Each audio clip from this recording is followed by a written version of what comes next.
नमस्कार, मैं हूं अमीश देवगन। बेहद खास दिन, बजट का दिन।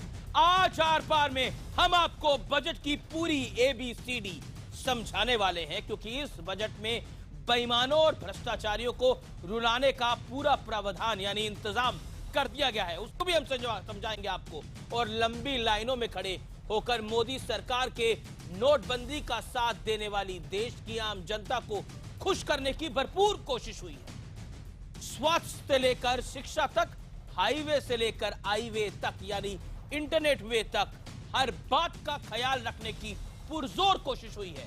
यानी ये बजट सोशलिस्ट भी है और इसमें रिफॉर्म्स पर भी जोर दिया गया है। तो क्या नोटबंदी के बाद बजट से बड़ी आस लगाकर बैठी आम जनता की उम्मीद पूरी हुई है? आज इसी मुद्दे पर होगा निर्णायक जोरदार आर पार।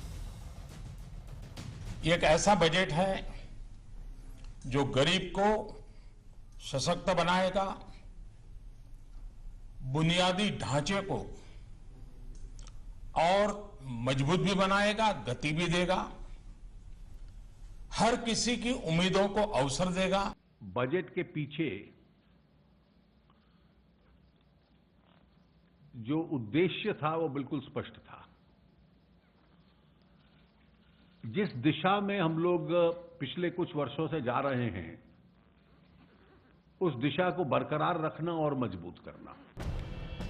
नोटबंदी पर जमकर बवाल मचा, सियासत भी खूब हुई, लेकिन लंबी लाइनों में खड़े रहे सरकार के फैसले का साथ देने वाली आम जनता को बजट से बड़ी उम्मीद थी। तो सरकार ने भी इस बजट में खास से लेकर आम तक सबको खुश करने की भरपूर कोशिश की है। अगले 1 घंटे में हम आपको बजट की पूरी ABCD समझाएंगे और इस बात का विश्लेषण भी होगा कि क्या सरकार ने नोटबंदी का रिटर्न गिफ्ट दे दिया, क्योंकि एक तरफ आम लोगों के लिए सौगात है तो दूसरी ओर आर्थिक सुधार को रफ्तार देने की खूब कोशिश की गई। IRCTC की लिस्टिंग का ऐलान हुआ है, छोटे और मझले उद्योगों को राहत मिली है, तीनों सरकारी तेल कंपनियों को मिलाकर एक कंपनी बनाने का ऐलान हुआ है। इसके अलावा इनकम टैक्स में लोगों को राहत दी गई है, राजनीतिक पार्टियां 2000 से ज्यादा नकद चंदा नहीं ले पाएंगी, देश छोड़कर भागने वाले अपराधियों के लिए सख्त कानून बनेगा, ऑनलाइन रेल टिकट बुकिंग पर सर्विस चार्ज खत्म हो गया है, 2018 तक सभी गांवों में बिजली पहुंचाने का लक्ष्य रखा गया है, 2022 तक 5 लाख युवाओं को रोजगार ट्रेनिंग देने का ऐलान हुआ है, 2019 तक 1 करोड़ परिवारों को गरीबी मुक्त करने का ऐलान किया गया है। ये बजट एक और तो गांव और किसानों का बजट है, दूसरी ओर स्टार्टअप के जरिए युवा प्रोफेशनल्स के लिए बहुत सारी संभावना तराशने वाला बजट है।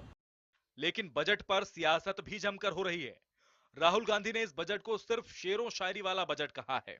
शेर शायरी का बजट है, शेर शायरी का बजट। किसानों के लिए कुछ नहीं किया, युवाओं के लिए रोजगार के लिए कुछ नहीं किया, और फ्लावरी भाषण दिया मगर फंडामेंटली कुछ नहीं किया। पूरा बजट भाषण सुनने के बाद निराशा हाथ लगी। तो ऐसा लग रहा था कि नोटबंदी के जो परिणाम है उसके बारे में पूरे तौर पर देश की जनता को अवगत कराया जाएगा। तो हमने देखा कि इसके बारे में स्पष्टता के साथ कोई बात नहीं कही गई। खैर, सियासत अपनी जगह है, असली सवाल देश की आम जनता का है। तो क्या वाकई इस बजट में लोगों की उम्मीदें पूरी हुई, और क्या बीजेपी की जो उम्मीदें जनता से हैं वो पूरी हो पाएंगी? आज इसी मुद्दे पर होगा आर पार।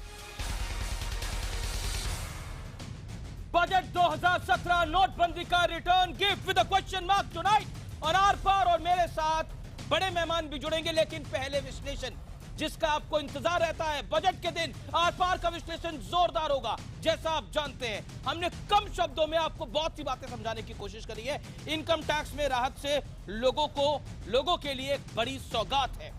घर सस्ते होंगे तो आपके यानी मेरे व्यूअर्स के जो व्यूअर्स घर खरीदना चाहते हैं वो घर खरीद सकेंगे।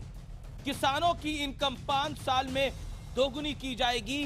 बजट में ये वादा किया गया है, इसके लिए कोशिश हुई है, लेकिन रोड मैप क्या है, इसकी प्लानिंग कैसे होगी, इसकी एग्जीक्यूशन क्या होगी, उस पर क्लैरिटी आना भी बाकी है। भ्रष्टाचारियों पर, बेईमानों को रुलाने वाला ये बजट है। अगर आपने लोन ले रखा है और आप बड़े कारोबारी हैं और आप देश छोड़ के चले जाते हैं, जैसे विजय माल्या छोड़ गए, तो आपकी संपत्ति जब्त हो जाएगी। ये बड़ा प्रावधान इस बजट में हुआ है, जिसके लिए कानून आएगा, लेजिस्लेशन आएगा। ये एक बड़ी बात है इस बजट के अंदर। सर्विस टैक्स नहीं लगेगा तो ई रेल टिकट, आपकी जो रेल टिकट है वो थोड़ी सस्ती हो जाएगी। ये आपके लिए बात है। तो क्या हम माने नोटबंदी का रिटर्न गिफ्ट देने की कोशिश हुई है? क्या हम ऐसा माने? ये सवाल है और जवाब ढूंढने की अब हम कोशिश करेंगे। आज के इस पैनल में रंजीत रंजन है, जो कि कांग्रेस पार्टी की सांसद है, जब बजट पेश हो रहा था तो संसद में मौजूद थी। देवेंद्र शर्मा है, जो कि अर्थशास्त्री हैं। अनुराग बत्रा है, जो कि चेयरमैन और एडिटर इन चीफ है बिजनेस वर्ल्ड मैगजीन के। फिरोज खंबाटा जुड़ेंगे, चेयरमैन रचना के, रचना जो ड्रिंक बहुत फेमस है। मेरे साथ इस डिबेट के अंदर डॉक्टर संबित पात्रा है, जो कि ruling party Bharatiya Janata party के प्रवक्ता हैं। मैं सबसे पहले इस डिबेट की शुरुआत रंजीत रंजन आपसे करना चाहता हूं। सरकार ने तो बजट ले आई, राहुल गांधी का रिएक्शन भी आ गया, अमित शाह का भी रिएक्शन आ गया। अमित शाह कह रहे हैं गांव और गरीब का बजट है। क्या कहना चाहती हैं आप? What is your take?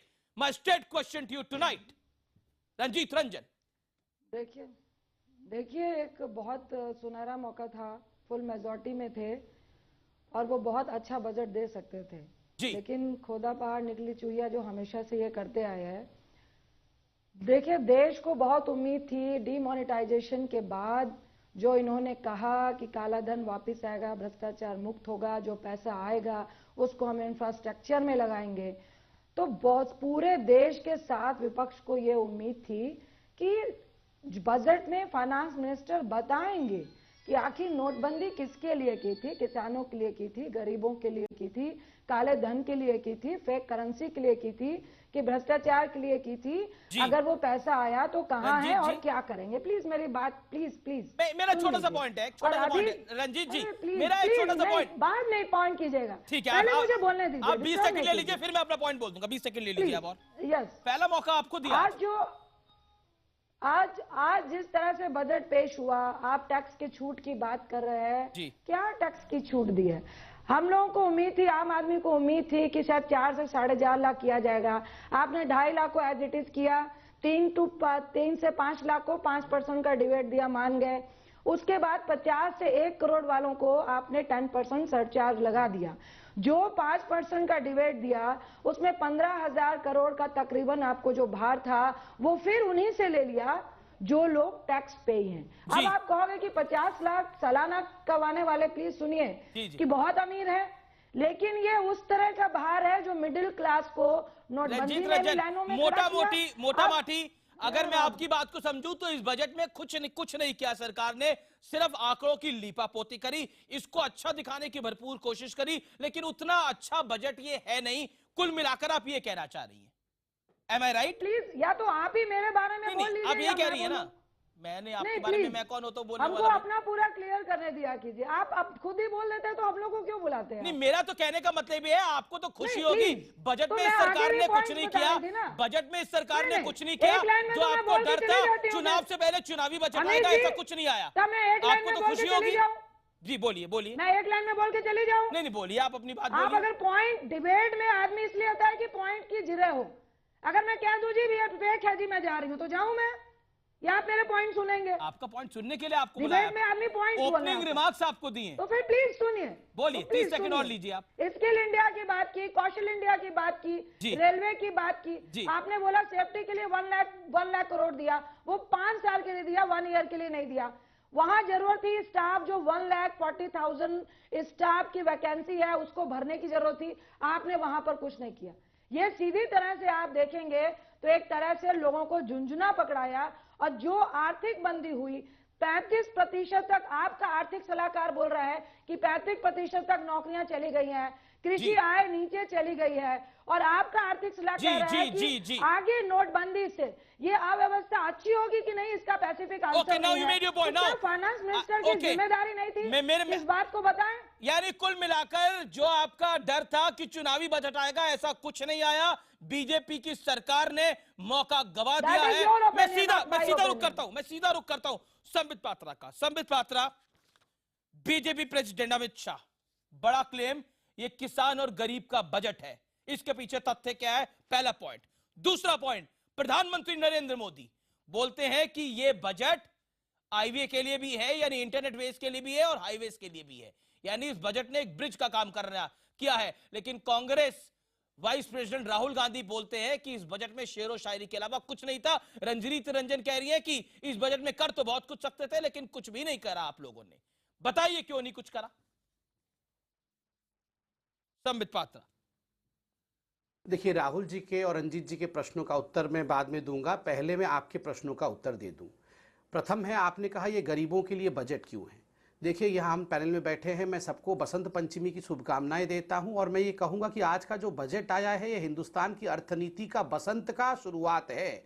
ये spring season of Indian economy है। क्यों मैं बता रहा हूं? नंबर एक, आप फार्मर्स को देख लीजिए, किसानों को देख लीजिए। 10 लाख करोड़ का एक क्रेडिट दिया गया है। फसल बीमा योजना, जो कि पिछले वर्ष 30% किसानों को ही हम लोग टारगेट कर रहे थे, इस वर्ष 40% किसानों को टारगेट करेंगे और आने वाले वर्ष में 50% किसानों को टारगेट करेंगे। आप मनरेगा की, गरीबों की बात कर रहे थे, मनरेगा की बात को ले लीजिए। मनरेगा में आज तक कभी भी 48,000 करोड़ नहीं अलॉट किया गया। पिछली बार 38,000 किया गया था।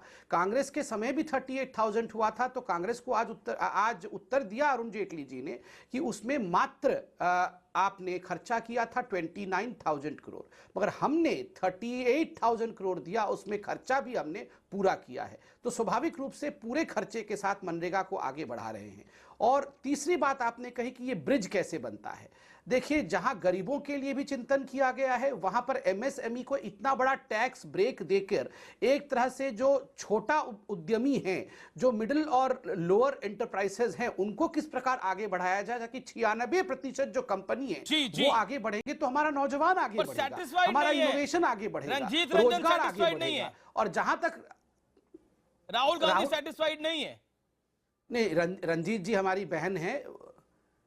नहीं, राहुल, अच्छा, राहुल, वो आलू की फैक्ट्री के लिए पैसा नहीं दिया गया है ना, शायद इसीलिए राहुल गांधी जी नहीं, आलू की फैक्ट्री के लिए पैसा नहीं दिया, शायद इसलिए राहुल जी खुश नहीं है, वो इसलिए नाराज है मुझे लगता है। आलू की फैक्ट्री के लिए पैसा देते तो खुश हो जाते हैं, मगर किस प्रकार से किसानों के लिए प्रावधान किया गया है, राहुल जी को उसका अध्ययन करना चाहिए। नहीं, मैं आप बताएंगे तो मैं पूरा, नहीं, मैं किसानों का और पढ़ देता हूं, मैं और पढ़ देता हूं। लॉन्ग टर्म इरिगेशन, नहीं सुनिए, 5 मिनट, बाप रे, 5 मिनट में क्या बोले, मुझे बोलने दीजिए। आप देखिए, इरिगेशन एक बहुत महत्वपूर्ण विषय होता है, बहुत बड़ा विषय होता है इरिगेशन, सिंचाई में आप देखिए, जहां 20,000 करोड़ रुपए का प्रावधान पिछली बार था और 20,000 करोड़ रुपए ऐड करके 40,000 करोड़ रुपए केवल और केवल सिंचाई के लिए रखा गया है। आप रोड देख लीजिए, प्रधानमंत्री सड़क योजना के अंतर्गत जहां पहले मात्र 73 किलोमीटर पर डे रोड बनता था, वहां आज 133 किलोमीटर रोड बन रहा है और इसका जो अमाउंट है उसको डबल कर दिया गया है।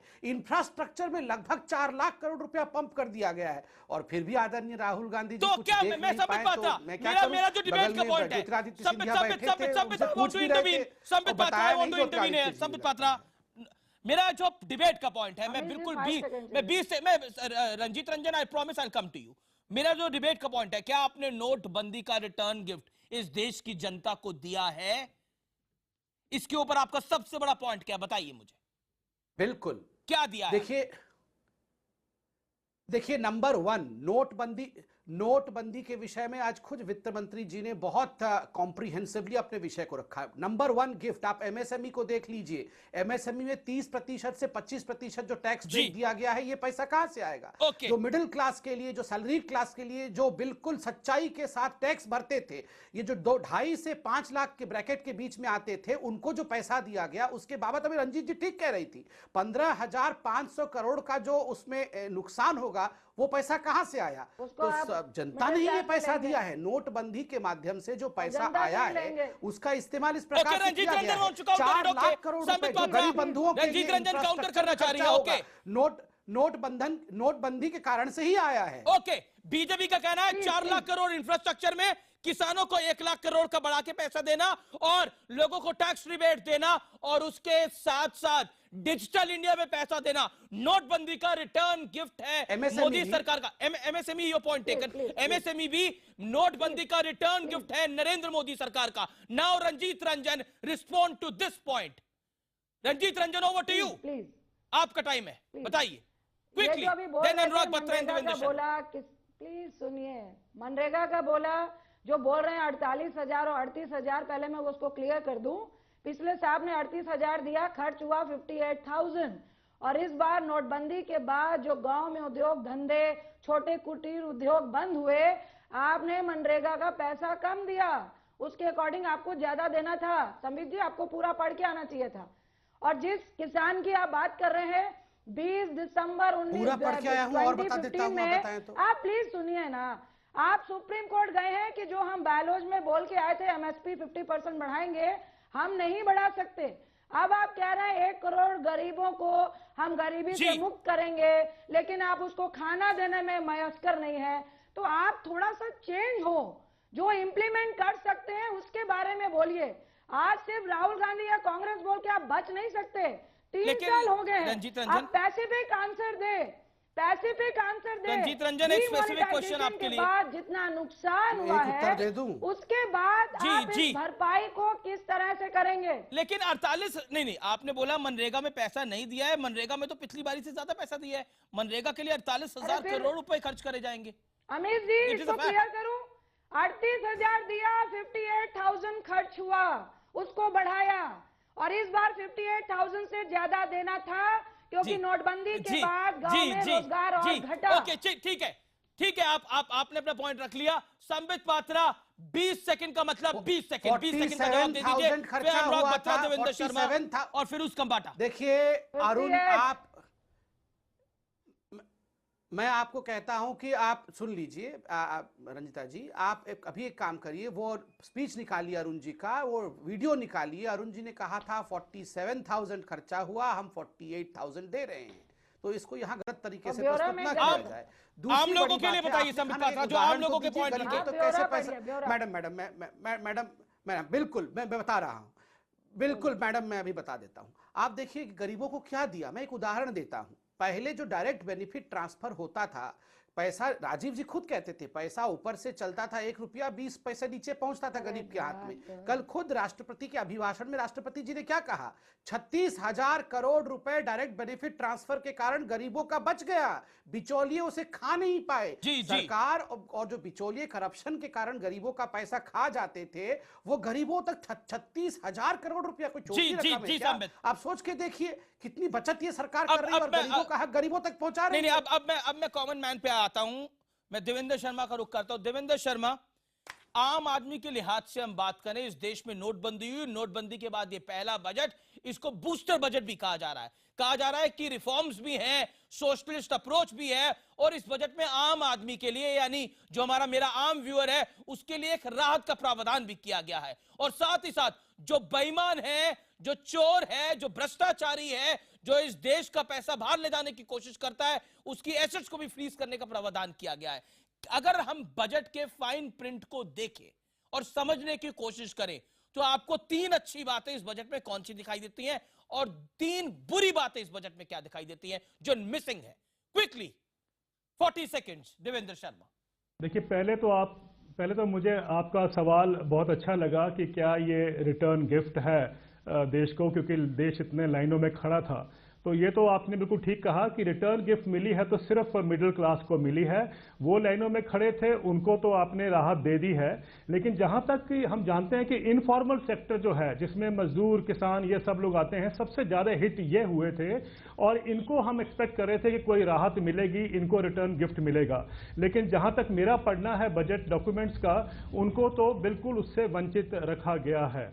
मैं इसलिए कह रहा हूं क्योंकि ये जो 1 लाख करोड़ रुपए कर्जा देने की बात हो रही है कि बढ़ा दिया, जैसे 9 लाख से 10 लाख करोड़ रुपए कर दिया, मैं एक रूलिंग पार्टी से सिर्फ एक ही कहना चाहता हूं कि आप ये 1 लाख करोड़ रुपए अपने पास रख लीजिए, किसी और स्कीम में लगा लीजिए। आप मिनिमम सपोर्ट प्राइस के ऊपर 50% जो प्रॉफिट है वो दे दीजिए।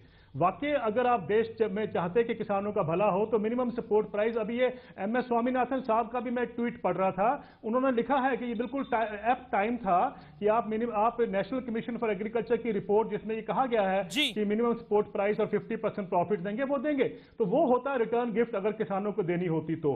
दूसरी बात है कि जो मजदूर है, मजदूर जो लॉस हुआ उसका क्या हुआ? अगर मनरेगा का 1,000 करोड़ रुपए से अगर आपने बढ़ा भी दिया है इसका बजट जो है, तो मुझे नहीं लगता कि आप उसको रिटर्न गिफ्ट में गिनवाना जाएगा। कहने का मतलब MSME सेक्टर को जो राहत दी है, उससे भी तो अनऑर्गेनाइज सेक्टर को फायदा मिलेगा, क्योंकि एमएसएमई से ही अनऑर्गेनाइज सेक्टर को काम मिलता है। Is not right? इसमें कोई दो राय नहीं अमीश जी, कई अच्छे चीजें भी हैं इस बजट में। जैसा कि इन्होंने कहा कि कालाजार को और लेप्रोसी को खत्म करने के टारगेट्स बहुत अच्छे हैं, हम इसको अप्रिशिएट करते हैं। आप लोन की हम बहुत साथ बात में ये भी कह रहे हैं जो आपने कहा मिनिमम एमएसपी, आप लोन की बहुत बात करते रहे हैं। आप कहते रहे कि एक कारोबारी तो गरीब है, लेकिन एक कंपनी तो गरीब है, लेकिन उसका कारोबारी, उसका जो मालिक है वो बहुत अमीर है, वो बड़ी बड़ी गाड़ियों में घूमता है, वो विदेश चले जाता है। लेकिन अब वो मालिक भी अगर लोन नहीं दे पाएगा और देश से भागने की कोशिश करेगा तो उस पर कार्रवाई होगी। What is your take Devendra Sharma on that? ये अच्छी बात है, बिल्कुल अच्छी बात है, और हम इसका स्वागत करते हैं। अब देखना ये कि इंप्लीमेंट कैसे होता है ये देख लेंगे, एक साल के बाद आने की बात है, इसमें कोई दो राय नहीं है। अच्छी चीज को वेलकम करना चाहिए। लेकिन मैं दूसरी बात आपसे कहना चाहता हूं कि पिछले साल भी वित्त मंत्री, एक मिनट पहले, पिछले साल, एक मिनट बात कर लूं, मैं खत्म कर लूं। पिछले साल वित्त मंत्री ने कहा था कि हम किसानों की इनकम डबल करेंगे अगले 5 साल में। इस साल भी उन्होंने उसको रिपीट कर दिया कि हम किसानों की इनकम डबल करेंगे 5 साल में। एक साल में तो आपने इनकम 50% कम कर दी। अब मुझे नहीं मालूम कि अगली बार आपने प्रॉमिस किया है, अभी वो एक ही बजट रह गया अब तो हमें कोई रोड मैप नजर नहीं आता कि किसानों की इनकम डबल होगी। तो ये कहना कि किसानों का बजट, ये बजट है, मेरा मानना है कि बिल्कुल गलत है ये। ओके, आप कह रहे हैं किसानों का बजट नहीं है। ओके, नाउ फिरोज कमाटा, I will come to you, but first Anurag Batra, my straight question to you tonight and it is a big one.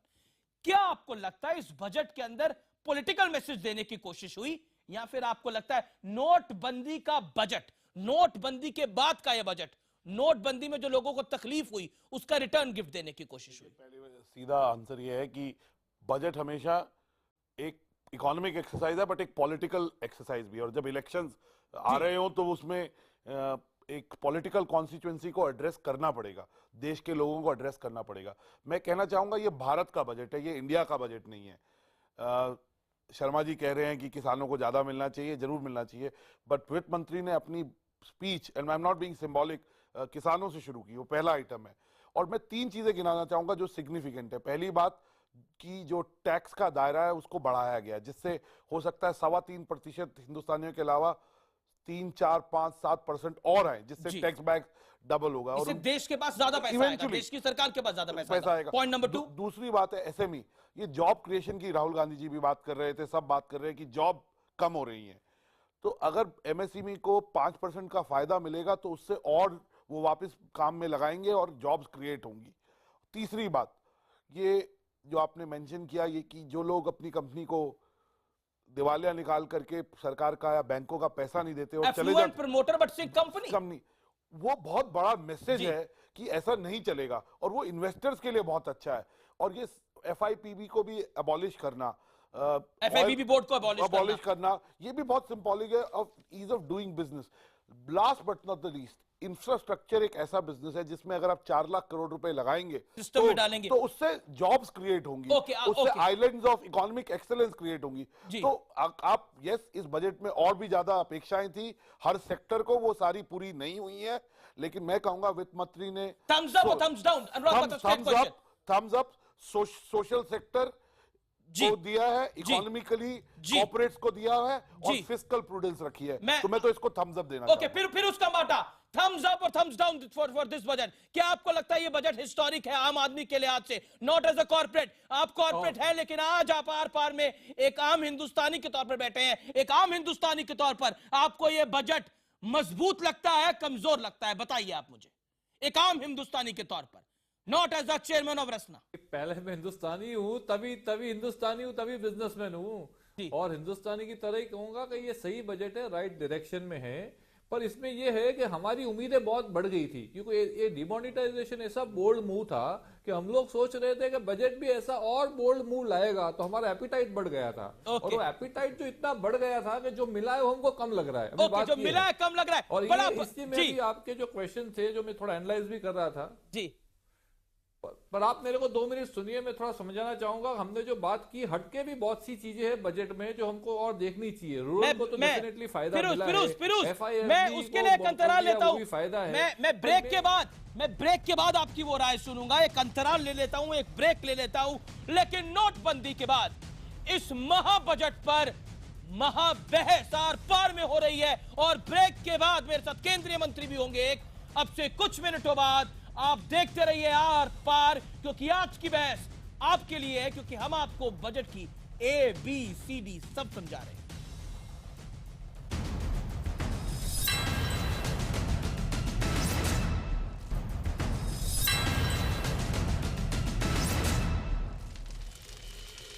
Welcome back, आप देख रहे हैं आर पार। मेरे साथ संबित पात्रा हैं, मेरे साथ रंजीत रंजन है, मेरे साथ इस डिबेट में देवेंद्र शर्मा है, अनुराग बत्रा है, फिरोज खंबाटा है। मैं इस दौर में आपके पास आपसे डिबेट की शुरुआत करता हूं। फिरोज खंबाटा, आप कुछ कहना चाह रहे थे, लेकिन मैं चाहूंगा कि आम लोगों के लिहाज से आप बताइए, क्या आपको लगता है इस बजट में सरकार, आप बार बार बोल रहे हैं एपेटाइट हमारी ज्यादा हो गई है, इसका एपेटाइट का हिंदी में मतलब है कि हमारी भूख बढ़ गई है। सरकार तो बहुत कुछ दे रही है, लेकिन हमारी ये भूख बढ़ती जा रही है। क्या आपको लगता है सरकार ने जो कर सकती थी, सरकार के दायरे में था, लेकिन मिस आउट कर गई आम आदमी के लिए, कॉमन मैन के लिए? फिर उसका बाटा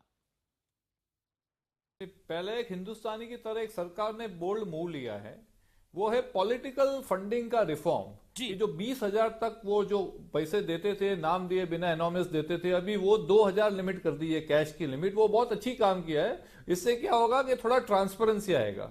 सेकंड, उन्होंने ये एक वो मिडिल का रास्ता निकाला है, एक बेरर बॉन्ड, कि आप बॉन्ड खरीद के किसी पॉलिटिकल पार्टी को दे सकते हो और आपको वो डिडक्शन मिल जाएगा। ये मिडिल का रास्ता भी बड़ा सही निकाला। इससे पूरा जो ब्लैक इकोनॉमी जो बढ़ावा होता है पॉलिटिकल फंडिंग से, उससे बहुत कम हो सकता है और मेरे हिसाब से बड़ा अच्छा बोल्ड मूव है।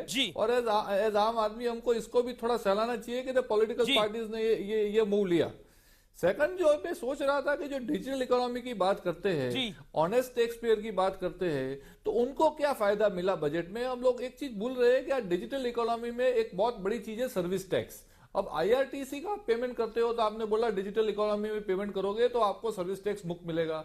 मेरे हिसाब से ये सब पेमेंटों के लिए होना चाहिए, खाली रेलवे का पेमेंट क्यों? क्योंकि सर्विस टैक्स आज एक आम आदमी के लिए बहुत बड़ा बर्डन बन गया है। तो डिजिटल इकोनॉमी को आगे ले जाने के लिए अगर मैं ऑनलाइन पेमेंट किसी की भी कर रहा हूं, उन सबको राहत मिलनी चाहिए। मैं संबित पात्रा क्विकली आपको रिएक्शंस बताना चाहता हूं, कुछ जो कि जरूरी है आपके लिए सुनने के लिए। ये विपक्ष के रिएक्शंस हैं। लालू यादव, बजट में अच्छे दिन नजर नहीं आ रहे। उद्धव ठाकरे आपके साथ ही हैं, आयकर में 5 लाख तक की छूट देनी चाहिए थी।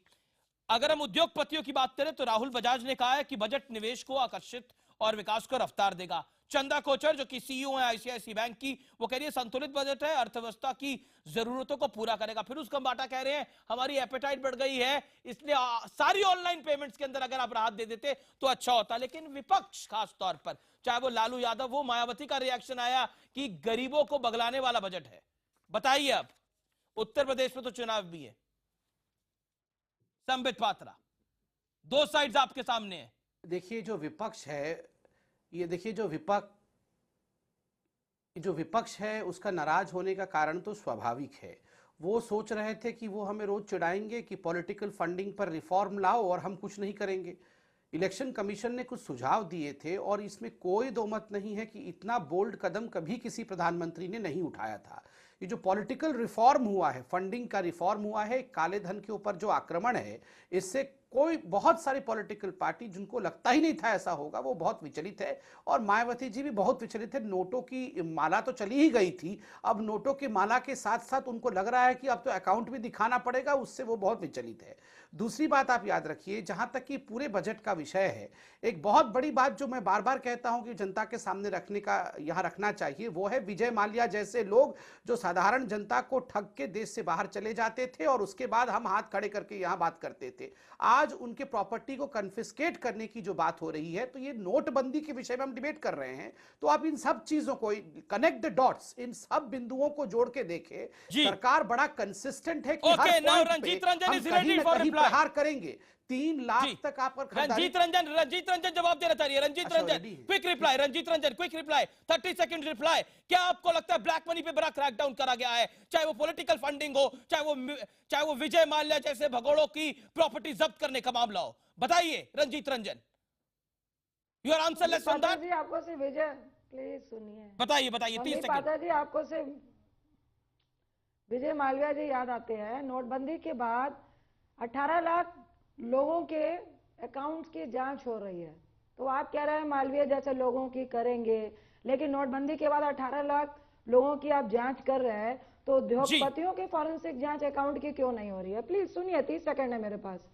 दूसरा, ये जो डिजिटल इकोनॉमी को बढ़ावा देने की बात है, हमारी जो भारतीय आईआईटी है 60% आमदनी अमेरिका से होती है। जो अभी जो ट्रम्प के डिसीजन आ रहे हैं उससे हमारी जो डिजिटल इकोनॉमी है, प्लीज सुनिए, मेरी बात खत्म होने दीजिए, जवाब दीजिएगा। अब आप ट्रम्प पे लेके जा रही है। मैंने आपसे ब्लैक मनी क्रैकडाउन पे पूछा, मैंने ब्लैक मनी के क्रैकडाउन पे आपसे सवाल पूछा, पॉलिटिकल फंडिंग पे सवाल पूछा। सुनना है या आगे से मैं आपके डिबेट में नहीं आऊंगी? नहीं, आपका मान, मैं तो आपकी पूरी बात सुनी। नहीं, आप नहीं मुझे बता सकते कि मुझे क्या बोलना है क्या नहीं। पर मैं आपको बोलूंगा, विषय पे तो बोलिए। आप डोनाल्ड ट्रम्प पे बोल रही हैं। I don't want to come again. नहीं मैडम, आप तो डोनाल्ड ट्रम्प पे बोल रही हैं।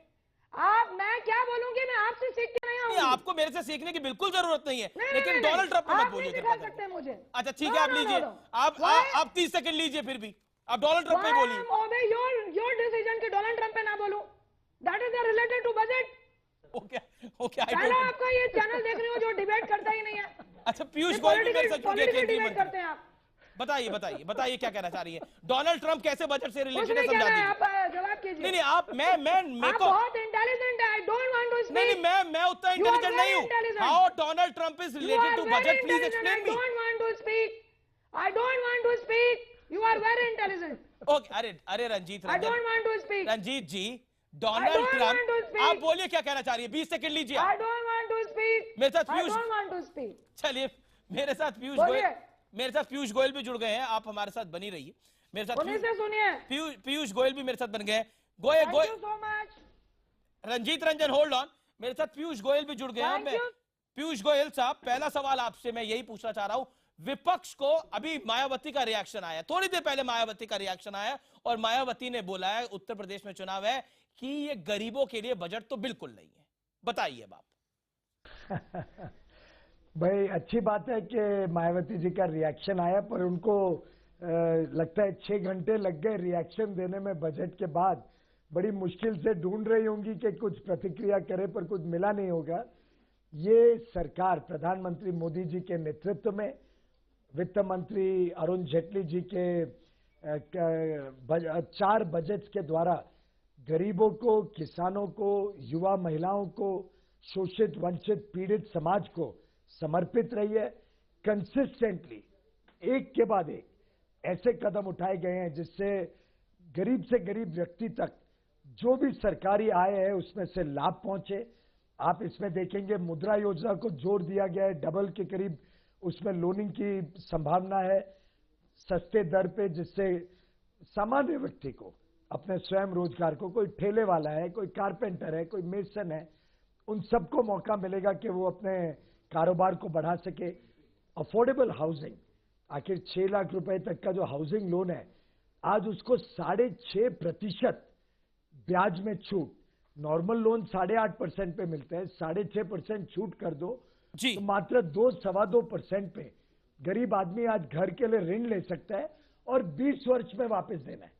तो 20 वर्ष में तो अपनी आमदनी, और हम जिस तरीके से काम कर रहे हैं, गरीबी रेखा से निकल के आराम से दे सकते हैं। किसानों के लिए 10 लाख रुपए, 10 लाख करोड़ का ऋण इस वर्ष सस्ते दरों पे दिया जाएगा।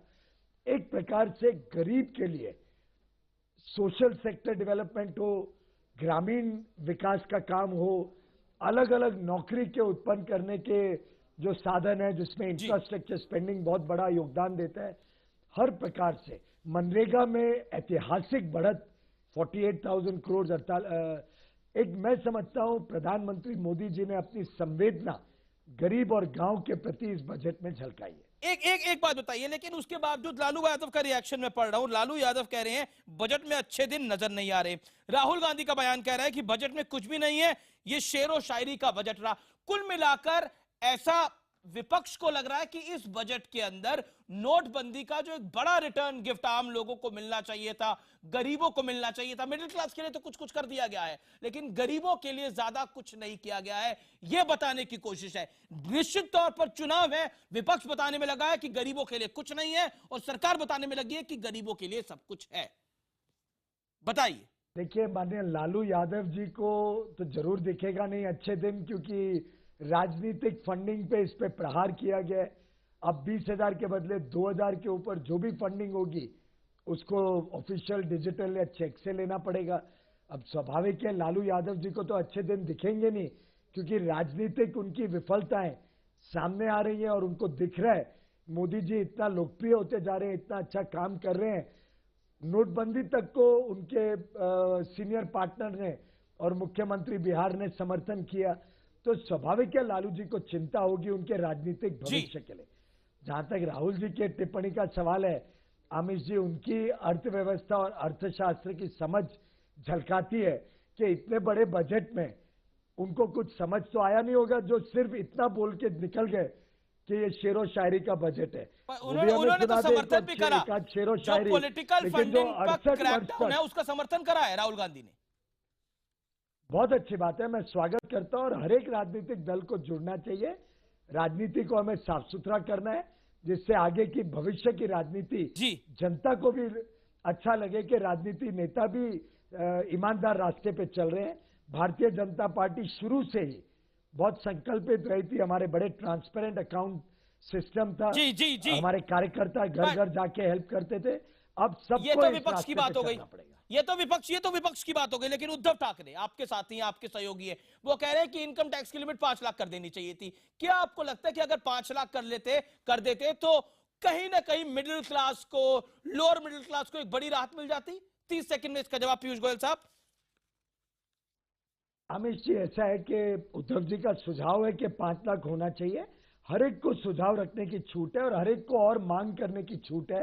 हो सकता है आगे के बजट्स में वित्त मंत्री को ये सुझाव हम पुटअप कर सकते हैं, लेकिन ये तो आगे क्या होना चाहिए था उसकी बात है। लेकिन मैं आपको 2000 कि और कुछ प्रतिक्रिया करने के लिए मिला ही उनको। मैं आपको 2014 में लेके जाना चाहूंगा। आपने मेरे साथ ही एक इंटरव्यू किया था, जिस इंटरव्यू में आपने बोला था कि हम अगर सरकार में आएंगे तो 5 लाख की लिमिट कर देंगे। क्या आपको लगता है अगर कर देते तो बड़ी राहत होती? आप ही के इंटरव्यू को कोट कर रहा हूं मैं, 5 लाख 2014 के। हाँ, तो हमने कोई समय सीमा तो 2014 में नहीं दी थी। विशलिस्ट है, हमारी भी विशलिस्ट है, और हर एक व्यक्ति सोचता है कि कम कर देना पड़े, और वास्तव में 12,500 रुपए का फायदा हर परिवार को, हर टैक्स पेयर को वित्त मंत्री ने दिया है। कोई छोटी बात नहीं। एक आखिरी सवाल 2.5 से 5 लाख की।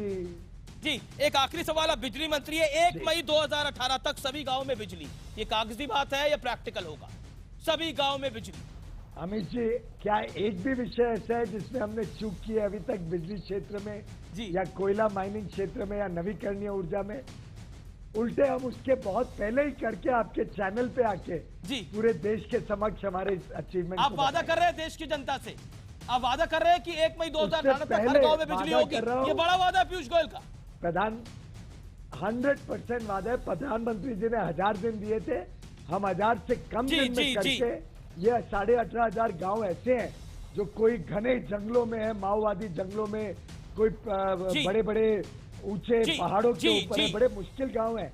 68 वर्ष लगे यहाँ पहुंचने के लिए। फिर भी मैं आपको बताता हूँ कि 1000 दिन से कम में 1 मई 2018 के पहले हम पूरा करके देंगे। शुक्रिया पीयूष गोयल, हमसे एक्सक्लूसिव बातचीत करने के लिए आर पार में न्यूज 18 इंडिया पे। फिलहाल एक अंतराल, एक ब्रेक, लेकिन ब्रेक के बाद कंक्लूजन होगा, यानी निष्कर्ष।